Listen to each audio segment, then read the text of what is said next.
And Sally, a Hampshire-based company, says it's actually created the world's first commercial test for coronavirus. Michelle Cross went to meet them.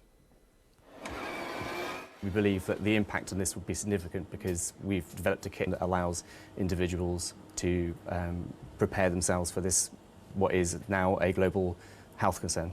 Testing times here at this laboratory in Chandler's Ford. Reports of the previously unknown coronavirus being behind a number of pneumonia cases in the Chinese city of Wuhan began at the end of December.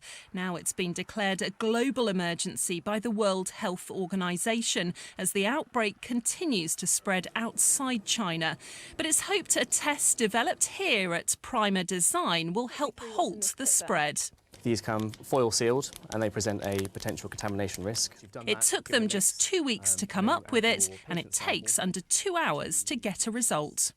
You take your patient sample, you extract the DNA or RNA in this case, because it's a virus, from that patient sample. Then the scientist can interpret the result from this and draw a conclusion as to whether or not the virus is present or not.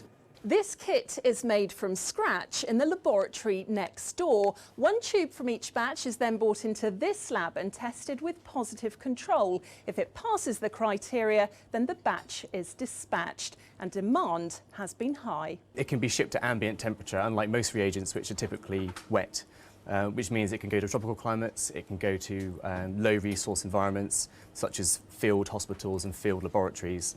The company was the first to develop a kit for swine flu and responded rapidly to the horse meat food scandal. What we're hoping to achieve is to deploy this kit around the world for individuals across many countries to be able to test rapidly and cost effectively for this kit before it becomes even more severe. From China to Chandler's Ford, the solution to stopping the spread could be right here in Hampshire. Michelle Cross, BBC South Today.